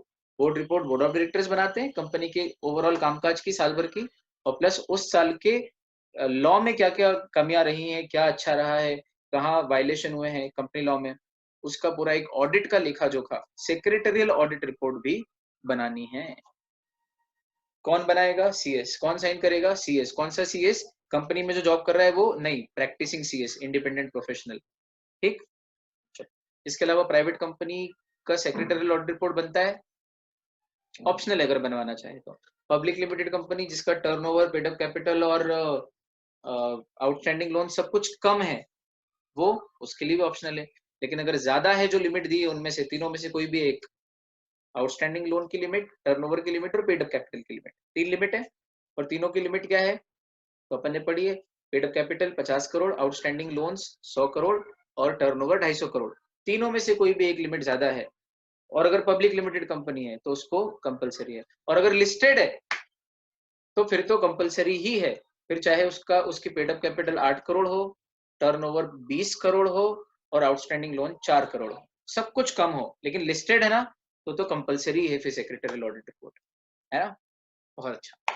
चलो, और अगर कोई कंपनी नहीं बनाती, ये सारी एलिजिबिलिटी में आ रही है, कंपल्शन में आ रही है, तो 2 लाख रुपए तक का फाइन लग सकता है। यानी सेक्रेटरियल ऑडिट रिपोर्ट कंपलसरी है बड़ी कंपनीज को। और कौन बनाता है वो secretarial audit report? Practising CS. जिम्मेदारी का काम है बहुत। और क्या? इसके अलावा अलग अलग कॉर्पोरेट लॉ के संबंध में एडवाइस देता है, सलाह देता है, क्योंकि इतने सारे लॉस का जानकार है। सीएस मतलब सारे लॉस का जानकार ऑलमोस्ट, है ना। एटलीस्ट जितने भी कॉर्पोरेट लॉ है उनका तो फुल टू जानकार है ना। और उन सब लॉ में अगर कोई अथॉरिटी है, जैसे सेबी एक्ट में सेबी है, रियल एस्टेट एक्ट में रेरा है, कंपटीशन एक्ट में सीसीआई है, foreign exchange management act FEMA में आरबीआई है, तो उन एक्ट में जो बॉडी है, अगर कुछ वायलेशन हो या कुछ कारण हो तो उनके सामने रिप्रेजेंटेशन का काम भी करता है। तो एडवाइस भी देता है सीएस, साथ ही साथ अपनी कंपनी को अलग अलग कॉर्पोरेट लॉ के तहत जो बॉडी बनी है उन बॉडीज के सामने रिप्रेजेंट भी करता है, वहां जाके अपनी कंपनी का पक्ष रखता है। जैसे कुछ नाम दिए यहाँ पे, अलग अलग कॉर्पोरेट लॉ मतलब जैसे SEBI act, securities contract regulation act, SCRA, उसके रूल्स एंड रेगुलेशन जो उन दोनों एक्ट के तहत बने हैं। Insolvency and bankruptcy code, winding up के टाइम अगर कंपनी इंसॉल्वेंट हो रही है। FEMA, foreign exchange management act में आरबीआई, कंज्यूमर प्रोटेक्शन एक्ट में कंज्यूमर फोरम, डिपॉजिटरीज एक्ट अगर आपके शेयर्स डीमैट में है डिपॉजिटरी के थ्रू, एनवायरमेंट पोल्यूशन के लॉ में भी अपनी कंपनी को रिप्रेजेंट कर सकता है, इन सब बातों पे एडवाइस दे सकता है। Labour and industrial laws, labour law, factories act, industrial disputes act, minimum wages act, bonus, gratuity, provident fund, फिर कोऑपरेटिव सोसाइटीज एक्ट। तो अलग अलग एक्ट के तहत, है ना, अलग अलग एक्ट के तहत इतने सारे लॉ का जानकार है कि किसी कंपनी को इनमें से किसी भी एक्ट के संबंध में, और भी नाम आ रहे हैं, इनमें से किसी भी एक्ट के संबंध में अगर सलाह चाहिए, एडवाइस चाहिए, तो सीएस देता है। ठीक, और रिप्रेजेंट भी करता है अपनी कंपनी को इन सब एक्ट से जुड़ी हुई बॉडीज के सामने। इसके अलावा कंपनी सेक्रेटरी कौन सी सर्विसेज देता है, ये तो एक्ट के नाम हो गए ना। ये इसके अलावा मर्जर एंड अमेलगमेशन और स्ट्रेटेजिक अलायंस कराता है, मर्जर आपका फैसिलिटेट कराता है, मर्जर में सहायता करता है, फॉरेन कोलैबोरेशन और जॉइंट वेंचर में मदद करता है। अगर इंडिया के बाहर आपको कोई सब्सिडियरी कंपनी, अपनी छोटी सब्सिडियरी कंपनी अब्रॉड में सेटअप करनी हो, उसमें आपको मदद देता है। इसके अलावा कंपटीशन लॉ में आपकी मदद करता है। फिर IPR, protection management valuation and audit, मतलब आईपीआर यानी इंटेलेक्चुअल प्रॉपर्टी राइट्स, यानी patent, trademark, copyright, geographical indication, design, है ना, टोपोग्राफी ऑफ इंटीग्रेटेड सर्किट्स। ये जो इंटेलेक्चुअल प्रॉपर्टी राइट्स हैं, इनको कैसे प्रोटेक्ट करना है, आपके पास कोई पेटेंट है तो, है ना, उस पेटेंट को प्रोटेक्ट कैसे करते हैं, मैनेज कैसे करते हैं, अपने पेटेंट की वैल्यू कैसे करोगे कि कितने करोड़ आपको रॉयल्टी चाहिए, कितने लाख की रॉयल्टी चाहिए, और उसका भी ऑडिट करते हैं। ठीक, तो इनकी भी सर्विसेज देता है। रेरा एक्ट मैंने बताया था, real estate regulation and development act में भी सर्विसेज देता है, रियल एस्टेट की भी सलाह देता है। आर्बिट्रेशन एंड कंसिलिएशन एक्ट में भी सलाह देता है कि कैसे आपकी कंपनी की कोई डिस्प्यूट अगर दूसरी कंपनी से हो, तो उसको कैसे बिना कोर्ट में जाए सेटल कर सकते हैं, यानी कि आर्बिट्रेशन कर सकते हैं। फिर लीगल डॉक्यूमेंट्स को ड्राफ्ट, क्योंकि लैंग्वेज अच्छी उसकी, इंग्लिश भी आती है उसको, है ना, काफी एक्सपर्ट इंग्लिश में, कम्युनिकेशन में, तो वो ड्राफ्ट भी कर लेता है अलग अलग लीगल डॉक्यूमेंट्स, एमओए, एओए, अलग अलग अग्रीमेंट्स, डीड्स। कॉन्ट्रैक्ट एक्ट पढ़ा हुआ है तो कॉन्ट्रैक्ट एक्ट का भी जानकार है, तो कॉन्ट्रैक्ट्स भी ड्राफ्ट कर लेता है, कॉन्ट्रैक्ट की टर्म्स एंड कंडीशंस बना लेता है कि भाई ये सारी टर्म्स एंड कंडीशंस रखना कॉन्ट्रैक्ट में। हर चीज की सर्विसेज देता है, ये भी सर्विसेज देता है सीएस, है ना। और देखो और क्या सर्विसेज देते हैं कंपनी सेक्रेटरी, फिर भाई वो अलग अलग बॉडीज के सामने अपनी कंपनी, देखो एक चित्र बनाया मैंने यहाँ पे, ये चित्र आप देखना, कंपनी सेक्रेटरी सबसे नीचे है, बेस, और उसके ऊपर जितने सारे काम है वो सब कंपनी सेक्रेटरी करता है, और हर जगह पे कंपनी सेक्रेटरी। देखो कॉर्पोरेट कम्युनिकेशन में भी कंपनी सेक्रेटरी है, देख रहे हो आप ये चित्र जो मैंने बनाया है, ये कहीं नहीं मिलेगा आपको मॉड्यूल में। कॉर्पोरेट कम्युनिकेशन में, रिसर्च एंड डेवलपमेंट और प्रोडक्शन में, सेल्स एंड मार्केटिंग में, इंफॉर्मेशन टेक्नोलॉजी में, ह्यूमन रिसोर्स में, फाइनेंशियल प्लानिंग और मैनेजमेंट में, सेक्रेटरियल और लीगल में तो है ही, और कंपनी की स्ट्रेटेजी बनाने में मैनेजमेंट को, बोर्ड ऑफ डायरेक्टर्स को मदद कर सकता है। Company secretary is everywhere at every level, सब आता है उसको। चलो फिर देखो कंपनी सेक्रेटरी अपनी कंपनी के बिहाफ पे कहाँ कहाँ रिप्रेजेंट कर सकता है, अपन बात कर रहे थे ना बार बार, आरओसी के पास रीजनल डायरेक्टर, आरओसी से बड़ा जो ऊपर होता है, फिर NCLT, national company law tribunal, competition commission of India, securities appellate tribunal, SEBI act में, है ना बच्चों। फिर national company law appellate tribunal, NCLT के डिसीजन से आप अगर असंतुष्ट हो तो उसकी अपील कर सकते हो national company law appellate tribunal में, है ना। फिर है consumer forum, telecom dispute settlement and appellate tribunal, अगर आप एयरटेल में काम कर रहे हो एज ए कंपनी सेक्रेटरी, तो आपको telecom dispute settlement and appellate tribunal में काम करना पड़ सकता है। ट्रेडमार्क अथॉरिटी के पास जा सकते हो अपनी कंपनी का काम लेके, स्पेशल इकोनॉमिक जोन में अगर आपकी कंपनी एक्सपोर्ट इंपोर्ट में है तो वहां जा सकते हो अपनी कंपनी के बारे में, टैक्स अथॉरिटीज के पास। इसके अलावा और भी जो जुडिशियल, क्वासी जुडिशियल बॉडीज या ट्रिब्यूनल यानी अलग अलग कोर्ट है ना, एनवायरमेंट प्रोटेक्शन के लिए नेशनल ग्रीन ट्रिब्यूनल है, इनकम टैक्स अपीलेट ट्रिब्यूनल है, बहुत सारे अलग अलग ट्रिब्यूनल्स हैं, तो वहां जाके अपनी कंपनी का पक्ष रख सकते हो, अपनी कंपनी को रिप्रेजेंट कर सकते हो एज ए कंपनी, तो ये रिप्रेजेंटेशन सर्विसेज भी देता है कंपनी सेक्रेटरी। फिर भैया आर्बिट्रेशन और कंसिलिएशन की सर्विसेज देता है, अभी कहा था मैंने, कैसे इंडिया में 2 कंपनीज हो तो डोमेस्टिक, या इंडिया की बाहर की कंपनी के साथ अगर झगड़ा हो जाए, डिस्प्यूट हो जाए, ट्रेड डिस्प्यूट, तो इंटरनेशनल कमर्शियल डिस्प्यूट्स की भी आर्बिट्रेटर का काम करता है। आर्बिट्रेटर यानी कि डिसीजन मेकिंग, चलो मत जाओ कोर्ट में, मैं बीच में तुम्हारा काम डिसाइड कर देता हूँ, कौन सही है कौन गलत है मुझे बताओ। आर्बिट्रेटर बन सकता है, या कंसिलिएटर, दोनों के बीच में सुलह करा सकता है। तो आर्बिट्रेशन और कंसिलिएशन की सर्विसेज भी कंपनी सेक्रेटरी देता है।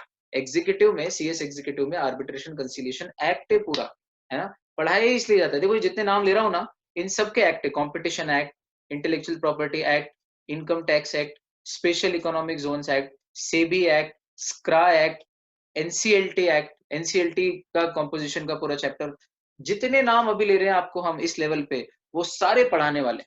सोचो यहाँ सिर्फ नाम पढ़ने में हम मेहनत कर रहे हैं, इन सब के ऊपर कई कई सेक्शन वाला एक एक्ट है, वो मुझे आता है, मुझे सारे एक्ट आते हैं। मतलब एज ए कंपनी सेक्रेटरी जो कोई होगा उसको सारे एक्ट आते हैं। अरे बात समझ में, मुझे यानी कंपनी सेक्रेटरी को, तो कितना सारा कंपनी सेक्रेटरी पढ़ता है ना, ये तो सिर्फ नाम है। इन सब के अपने अपने एक्ट है, और उन सब एक्ट को वो पढ़ा हुआ है कंपनी सेक्रेटरी, एक्सपर्ट है उन सब, है ना। मैं हूं आपके साथ, अपन पढ़ेंगे। चलो, फाइनेंशियल मार्केट की सर्विसेज देता है, जैसे पब्लिक इशू कराता है कंपनी का, कैसे शेयर और अदर सिक्योरिटीज को इशू कर सकते हैं उसकी एडवाइस देता है, क्या क्या स्टेप्स करनी है लीगली। प्रोजेक्ट बनाता है कि भाई फिजिबिलिटी रिपोर्ट बनाता है कि कैसे लाना है इशू, कितना पैसा कंपनी को अभी चाहिए उतना ही उगाओ मार्केट से। लोन सिंडिकेशन कराता है कि ये 2 बैंक से मिलके लोन ले लो, बड़ा लोन, है ना। बैंक्स और फाइनेंशियल इंस्टीट्यूशन को प्रोजेक्ट रिपोर्ट बना के देता है कंपनी की, कि लोन दिलवाता है। कंपनी की प्रोस्पेक्टस इशू बनवाता है, red herring prospector, offer for sale, letter of offer, या अदर डॉक्यूमेंट्स, ताकि उनको इशू करके कंपनी फाइनेंशियली स्ट्रांग हो जाए, है ना। तो शेयर इशू करेगी तो पैसा मिलेगा, वर्किंग कैपिटल, उससे कंपनी आगे स्ट्रांग होगी, फाइनेंशियल मार्केट में आगे बढ़ेगी। और इन सब के लिए जो डॉक्यूमेंट लगते हैं, प्रोस्पेक्टस, ऑफर लेटर, या offer of sale, offer for sale, तो ये सब कौन बनाता है? कंपनी सेक्रेटरी ड्राफ्ट करता है सारे document along with the lead manager. फिर लोन लोन के documents, registration of charges, charges यानी जो लोन लिया है उसको आरओसी के पास रजिस्टर कराना। सर्च और स्टेटस रिपोर्ट, है ना, कंपनी की सर्च और स्टेटस रिपोर्ट की अभी कितना कर्जा है, और कंपनी ने पहले कितना लिया था, कितना चुका दिया है, इस बात की एक सर्च एंड स्टेटस रिपोर्ट भी बैंक को बना के देता है। और वो रिपोर्ट अच्छी बनती है तो आपको लोन मिल जाता है। ये सब बना के कौन देता है? Company secretary. आया बच्चों यहाँ तक का? चलो, इसके अलावा अगर आपके शेयर लिस्ट कराना है तो वो भी करा देगा, और अगर उतारना है स्टॉक एक्सचेंज से डीलिस्टिंग, तो रिकॉग्नाइज स्टॉक एक्सचेंज से डीलिस्टिंग करा देगा। आपकी सिक्योरिटीज का प्राइवेट प्लेसमेंट कराने में मदद करता है, कि चलो पब्लिक इशू मत लाओ, प्राइवेटली लोगों को शेयर दे दो, मैं मिलवा देता हूँ आपको बहुत सारे इन्वेस्टर्स। अगर आपको शेयर मार्केट से शेयर वापस लेने हैं, कंपनी को अपने बायबैक करने हैं, तो बायबैक का काम भी कौन करवाता है? कंपनी सेक्रेटरी कराता है। हर काम में आपकी मदद करेगा, ये सारे काम है, और इन सब कामों में कंपनी सेक्रेटरी एडवाइस देता है, इन सब काम को वो जानता है। कौन? कंपनी सेक्रेटरी, है ना। इसके अलावा एक कंपनी दूसरी कंपनी को अगर टेक ओवर करना चाहती है, तो उस पे जो टेक ओवर के रूल्स लगते हैं, उनकी भी कंप्लायंस कराने का इंश्योर करता है, कि कंपनी को पूरी सलाह दें ताकि कोई रेगुलेशन, कोई रूल वायलेट ना हो जाए, कंप्लाई हो जाए सारे रूल। इसके अलावा इनसाइडर ट्रेडिंग से जुड़े हुए जो रूल्स एंड रेगुलेशंस हैं, उन सब में सेबी के साथ जो भी डीलिंग है वो करता है, सारे डॉक्यूमेंट्स को रजिस्टर कर मेंटेन करता है, सारे डॉक्यूमेंट्स को जहां जहां फाइल करना है वहां फाइल करता है, और कंप्लायंस ऑफिसर का काम करता है, यानी कि सारी चीजें कंप्लाई हो रही कि नहीं हो रही, लॉ का फॉलो हो रहा है कि नहीं हो रहा है, इन सबको ध्यान रखता है कि कंपनी में इनसाइडर ट्रेडिंग ना हो, अंदर की बातें बाहर ना जाए, अंदर के लोग अंदर की प्राइस सेंसिटिव इन्फॉर्मेशन को जानने के बाद कुछ ऐसे ट्रांजेक्शन ना कर ले जिससे शेयर होल्डर को नुकसान हो जाए, और इनको पता था कंपनी डूबने वाली, तो ये सब तो बाहर हो गए और शेयर होल्डर को नुकसान हो गया। तो ये इनसाइडर ट्रेडिंग ना हो, बहुत ही इशारा दिया है मैंने आपको। एग्जीक्यूटिव में अपन बहुत विस्तार से पढ़ेंगे सब कंपनी लॉ में, सिक्योरिटीज लॉ में। तो ये सारी सर्विसेज भी कंपनी सेक्रेटरी देता है। फिर देखो, securities compliance and certification service. तो सिक्योरिटीज लॉ के संबंध में और सिक्योरिटीज के संबंध में जितनी भी सर्टिफिकेशन और कंप्लायंस से रिलेटेड एडवाइस है और सर्विसेज है वो भी देता है ना। Internal audit of depository participants, NSDL, CDSL, जो डिपॉजिटरी पार्टिसिपेंट्स हैं, जो डीमैट करते हैं हमारे शेयर को, लिस्टिंग के समय मदद काम देते हैं, है ना, डीमैट शेयर्स की लिस्टिंग में। इसके अलावा सेबी रेगुलेशंस के सर्टिफिकेट्स, फिर प्राइवेट लिमिटेड और अनलिस्टेड पब्लिक कंपनी के बायबैक जब करती हैं तो उसमें एक रूल ये है कि उनको भी एक सर्टिफिकेट ऑफ कंप्लायंस देना पड़ता है प्रैक्टिसिंग सीएस से, तो वो सर्टिफिकेट देने का काम भी सीएस करता है ना? वापस बोलो क्या? प्राइवेट कंपनी या अनलिस्टेड पब्लिक कंपनी जब बायबैक करती है तो उसके भी कुछ रूल्स हैं। पब्लिक लिस्टेड हो तो रूल है ही उसके तो बहुत सारे, है ना? सेबी के रेगुलेशंस हैं, लेकिन प्राइवेट और अनलिस्टेड के लिए भी बहुत रूल्स हैं। और उन रूल्स में एक रूल ये भी है कि आपको सीएस का सर्टिफिकेट लेना पड़ेगा। इस सब कुछ कंप्लायंस हुआ है सारे रूल्स एंड रेगुलेशंस का। तो वो सर्टिफिकेट भी कौन जारी करता है? सीएस जारी करता है। वो सर्विसेज भी देता है। और देखो बच्चों, इसके अलावा फाइनेंशियल सर्विसेज मतलब जिसमें कंपनी पैसा उगाए मार्केट से, पैसा ले। इसके अलावा और फाइनेंस और अकाउंटिंग बेस्ड सर्विसेज कौन सी देता है सीएस? इंटरनल ऑडिट में मदद करता है। ऑडिट कमिटी जो होती है कंपनी की, है ना, उसका सेक्रेटरी होता है। वर्किंग कैपिटल और लिक्विडिटी मैनेजमेंट में सलाह देता है। ये सारे काम है ना? और ये सारे कामों में कंपनी सेक्रेटरी सलाह देता है। बजटरी कंट्रोल, लोन सिंडिकेशन, है ना, इन्वेस्टमेंट प्रपोजल्स कहाँ करना है कहाँ नहीं करना है, इसका एनालिसिस करके देता है। कैपिटल स्ट्रक्चर क्या होगा हमारा, कैसा कैपिटल स्ट्रक्चर होना चाहिए हमारा अप्रोप्रिएट, यानी एफएम का भी एक्सपर्ट है सीएस। फाइनेंशियल स्टेटमेंट्स और अकाउंटिंग जो बुक्स ऑफ अकाउंट्स है उनका मैनेजमेंट, कंपाइलेशन ठीक से बन रही है कि नहीं बन रही है, ये सारी चीजें भी कंपनी सेक्रेटरी, ये जनरल टर्म्स हैं। और ये सारे काम सीएस मॉनिटर करता है। अब इतने सारे काम तो करेगा नहीं, लेकिन ये सारे काम उसको आते हैं। जब बड़े पद पे रहता है कंपनी के मैनेजमेंट में, तो नीचे ये सारे काम को वो ऊपर से ओवरसी कर सकता है, सुपरवाइज कर सकता है ना? और जहां जरूरत पड़े वहां अपना इनपुट और एडवाइस दे सकता है। या प्रैक्टिस में है तो कोई भी कंपनी का मालिक डायरेक्टर आके जानकारी चाहे तो इसके ऊपर एडवाइस ले सकता है इन सब बातों पे, है ना? अब देखो और देखो और क्या काम है यार सीएस के। इसके अलावा टैक्सेशन में भी देता है वो। जीएसटी, कस्टम, इनकम टैक्स की कैसे प्लानिंग करते हैं, टैक्स मैनेजमेंट कैसे करते हैं, उसकी सलाह देता है ना? टैक्स के रिटर्न्स, रिपोर्ट, फॉर्म वगैरह भरने हो तो उसमें भी मदद करता है। अगर आपकी कंपनी कहीं फंस गई है टैक्स के केस में, तो टैक्स की जो ट्रिब्यूनल है, टैक्स के जो कोर्ट है, वहां पे कंपनी को रिप्रेजेंट भी कर देता है कंपनी सेक्रेटरी, जहां उसकी जरूरत हो। इसके अलावा इंटरनेशनल ट्रेड और वर्ल्ड ट्रेड ऑर्गेनाइजेशन की सर्विसेज में भी मदद करता है ना? Intellectual property right world wide चीज है। अब मैं अपनी कंपनी का नाम अगर सैमसंग रख लूं, तो वो कोरिया की कंपनी, साउथ कोरिया की कंपनी केस कर देगी, है ना? तो इंटेलेक्चुअल प्रॉपर्टी राइट तो इंटरनेशनल इशू है। डब्ल्यूटीओ भी शामिल है इसमें, वर्ल्ड ट्रेड ऑर्गेनाइजेशन। और उनका जो ट्रिप्स एग्रीमेंट है, ट्रिप्स यानी trade related aspects of intellectual property rights, trade related aspects of intellectual property rights, तो उसका शॉर्ट फॉर्म उन्होंने एक्रोनिम बनाया ट्रिप्स एग्रीमेंट। तो डब्ल्यूटीओ का जो ट्रिप्स एग्रीमेंट है और जो आईपीआर से रिलेटेड मैटर है, उस पर सलाह देता है अपनी कंपनी को। इसके अलावा फॉरेन ट्रेड पॉलिसी क्या रखना है, इंपोर्ट एक्सपोर्ट की पॉलिसी। इसके अलावा इंटेलेक्चुअल प्रॉपर्टी के लाइसेंस, अगर अपने को किसी और कंपनी की फ्रेंचाइजी लेनी है, मैकडोनल्ड्स की इंडिया में, एबीसी लिमिटेड इंडिया की कंपनी है जो मैकडी की फ्रेंचाइजी लेना चाहती है, तो उनका नाम यूज करना है ट्रेडमार्क यानी कि इंटेलेक्चुअल प्रॉपर्टी, तो उसका लाइसेंस लेना पड़ेगा, परमिशन। तो लाइसेंस के लिए क्या अग्रीमेंट बनेगा, वो अग्रीमेंट कैसे ड्राफ्ट करते हैं ये भी कंपनी सेक्रेटरी बताएगा। ट्रेडमार्क का एजेंट के तौर पे काम कर सकता है ना? ये काम भी है। वाह यार। इसके अलावा जनरल मैनेजमेंट की सर्विसेज भी देता है। जनरल मैनेजमेंट में कौन कौन से तरह के मैनेजमेंट, जैसे कि general strategic management, general management services में जनरल स्ट्रेटेजिक मैनेजमेंट देखो, जैसे कंपनी का लीगल स्ट्रक्चर क्या होगा, ऑर्गेनाइजेशन स्ट्रक्चर टॉप लेवल पे, मिडिल लेवल पे कैसे स्ट्रक्चर बनाना है, कितना सेंट्रलाइज रखना है, कितना डिसेंट्रलाइज, डेलीगेशन कितना करना है, बिजनेस की पॉलिसी स्ट्रेटेजी, आगे कैसे हमको अगले 5 साल करना है, प्लानिंग, ऑर्गेनाइजेशन स्ट्रक्चर क्या होगा हमारा, है ना? इसके अलावा आईएसओ के जो नंबर होते हैं, आईएसओ 2001, 9001, तो आईएसओ के नंबर लेना है ताकि हमारी कंपनी एक वेल प्लान्ड और वेल मैनेज्ड कंपनी, इसका सर्टिफिकेट अगर मिल जाएगा तो कंपनी की ब्रांडिंग अच्छी होती है। तो वो मैनेजमेंट रिप्रेजेंटेटिव के तौर पे कंपनी की तरफ से आईएसओ सर्टिफिकेशन लेने में, आईएसओ भारत सरकार की एक बॉडी है स्टैंडर्ड की, वो देती है। तो अगर आपकी कंपनी वेल मैनेज्ड कंपनी है, आपका सिस्टम बहुत बढ़िया है, तो आपको आईएसओ सर्टिफिकेट मिलता है। आपने सुना होगा ना an ISO 9001 2014 company, ISO 9001 2020 company. तो ये आईएसओ क्या है, आईएसओ यानी इंटरनेशनल स्टैंडर्ड से रिलेटेड ये है। तो अगर आपकी कंपनी वेल मैनेज्ड कंपनी है तो उसका सर्टिफिकेट लेने के लिए आप आईएसओ की अथॉरिटी के पास जाओगे, तो वहां कंपनी का रिप्रेजेंटेटिव बन के सीएस जाता है। या जा सकता है विदाउट, अगर कोई ना हो तो सीएस भी जा सकता है, ही कैन रिप्रेजेंट। ठीक। इसके अलावा सीएस कंपनी की बैकबोन है, देखो ये मैंने एक चित्र यहाँ पे लगाया है बहुत जानबूझ के, the backbone of our company, है ना। और वो क्या कह रहा है, what would we do without you, हम आपके बिना क्या करेंगे भैया। ये बोर्ड ऑफ डायरेक्टर वाला है जिसका मुंह बनाया है, और आगे जो टाई पहना हुआ है वो कंपनी सेक्रेटरी, और वो बोर्ड ऑफ डायरेक्टर वाला व्यक्ति बोल रहा है कि आपके बिना हम क्या करेंगे सर, आप ही तो हमारी कंपनी की रीढ़ की हड्डी हो। क्यों? क्योंकि ये जितने सारे काम हमने देखे वो आप ही निपटाते हो यार, आप ना हो तो ये सारे काम कौन निपटाएगा, है ना। कितने एक्सपर्ट हो, हर फील्ड का एक्सपर्ट यार, वाह।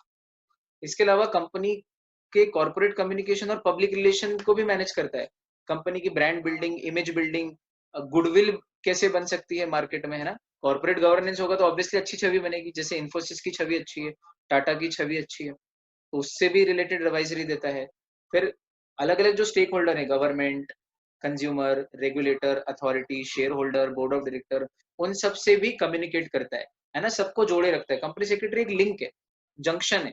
शेयर होल्डर भी कुछ तकलीफ हो तो कंपनी सेक्रेटरी को बोलेगा, board of directors company secretary, सरकार company secretary, ROC company secretary, consumer तक भी आ सकते हैं कंपनी सेक्रेटरी के पास कि आपकी कंपनी में ये गलत हो रहा है, लॉ का वायलेशन हो रहा है। तो उन सब के साथ रिलेशन रखता है, पब्लिक रिलेशन और कॉर्पोरेट के हर व्यक्ति के साथ कम्युनिकेशन, है ना। और eight the same time company की इमेज और ब्रांड इक्विटी और इमेज बिल्डिंग कैसे बने, इसकी भी एडवाइजरी सर्विसेज देता है। बताओ। फिर ह्यूमन रिसोर्स मैनेजमेंट, है ना, कैसे हमारे ह्यूमन यानी कि इंसान, तो इंसान भी तो हमारे रिसोर्सेज हैं, फैक्टर ऑफ प्रोडक्शन है, land, labour, capital, entrepreneur, labour. तो लेबर वर्कर पे जो लेबर लॉ लगते हैं, अगर उनका पालन अच्छे से होगा तो ह्यूमन रिसोर्स अच्छे से मैनेज होगा, है ना। तो ह्यूमन रिसोर्स को मैनेज करना, मैन पावर प्लानिंग और उनको डेवलप करना, उनको और अच्छे से काम सिखाना ताकि वो लगन से काम करें। उनका भी समय समय पे एचआर फंक्शन और ऑडिट करना है कि कहाँ गलत है, हम लेबर लॉ में कहाँ गड़बड़ी हो रही है, कहीं ऐसा तो नहीं ग्रेचुटी देने में, बोनस देने में, सैलरी देने में हमने देर की हो, प्रोविडेंट फंड देने में देर की हो, कॉम्पेंसेशन देने में देर की हो, या हम इनका जो प्रोविडेंट फंड का अमाउंट है या एम्प्लॉय स्टेट इंश्योरेंस का अमाउंट है वो ठीक से टाइमली हम जमा कर रहे हैं कि नहीं कर रहे हैं। एम्प्लॉयज को मोटिवेट करना, इंसेंटिव्स देना, रेम्यूनरेशन उनका कब बढ़ाना, कितने परसेंट से बढ़ाना, है ना। परफॉर्मेंस अप्रेजल देना उनको थोड़े थोड़े समय में। लेबर लॉ का पालन कंपनी कर रही है कि नहीं कर रही, उससे रिलेटेड, और इंडस्ट्रियल लॉ का पालन कर रही है कि नहीं कर रही है, उससे रिलेटेड बोर्ड ऑफ डायरेक्टर्स को एडवाइस देना। ये सारा काम, ये भी लीगल है, labour law is a law. 10, 20, 30, 40 Bharat में बहुत सैकड़ों लेबर लॉ है। तो उन सब का पालन हो रहा है कि नहीं हो रहा है, क्योंकि उनका पालन होगा तो लेबर वर्कर सेटिस्फाई होगा, वो सेटिस्फाई होगा तो प्रोडक्शन अच्छा होगा, प्रोडक्शन अच्छा होगा तो सप्लाई अच्छा होगा, सप्लाई अच्छा होगा तो प्रॉफिट ज्यादा होगा, प्रॉफिट ज्यादा होगा तो शेयर होल्डर को डिविडेंड अच्छा मिलेगा। तो सब लोग इंपॉर्टेंट है, लेबर वर्कर भी इंपॉर्टेंट है, तो उससे रिलेटेड लॉ का पालन भी इंपॉर्टेंट है। और वो कौन ध्यान देता है, कंपनी सेक्रेटरी। उसी से तो ह्यूमन रिसोर्स मैनेजमेंट होगा।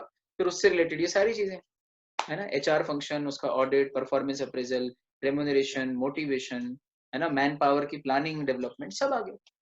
हम्म?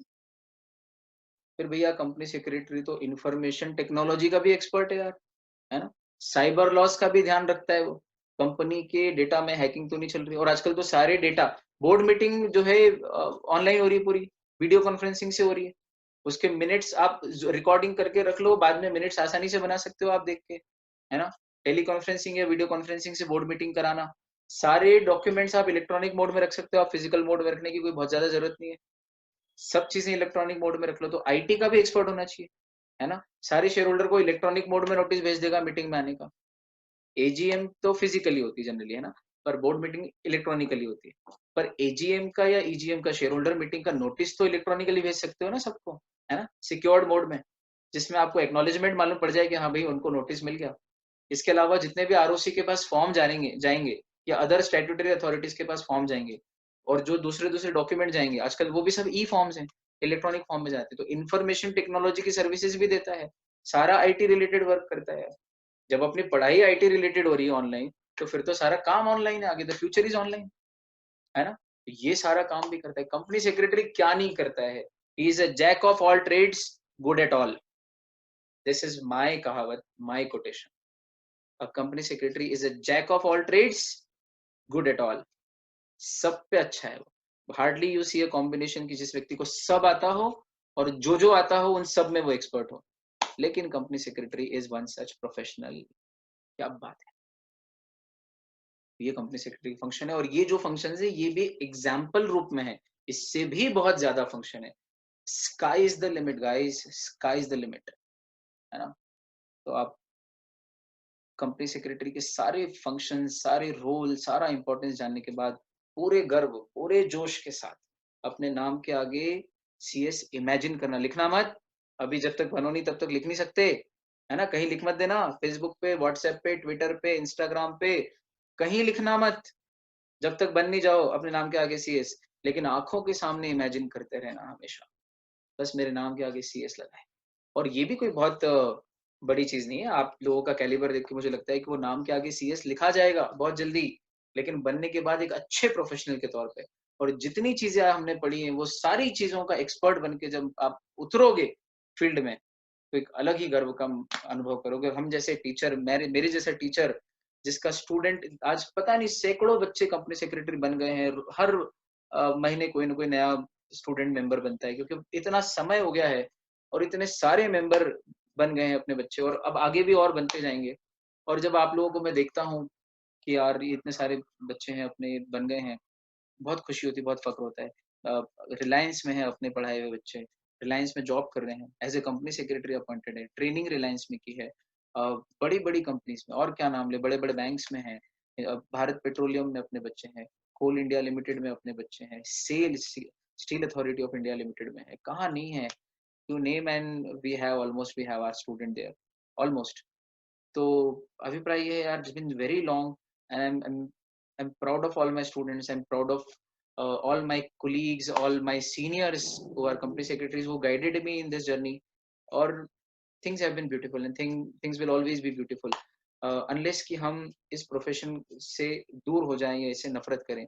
पर ये इतना प्यारा प्रोफेशन है कि इससे हमेशा हमेशा प्यार रहेगा, और जब तक प्यार रहेगा तब तक सब कुछ ब्यूटीफुल रहेगा, है ना? तो दम के साथ अपने प्रोफेशन के लिए लड़ लेना किसी से। कोई कहे कि सीएस में क्या स्कोप है, तो उसके मुंह पे मार देना ये लेक्चर उठा के ना, बाद में बात करना, पहले ये लेक्चर देख कंपनी सेक्रेटरी की क्या काम है ना? इतने प्यार से आप लोगों ने सुना, अनुग्रहित हूँ। अगली मुलाकात आपसे फिर करता रहूंगा, मिलते रहेंगे। तब तक के लिए bye bye, take care and keep smiling all of you. Thank you so much.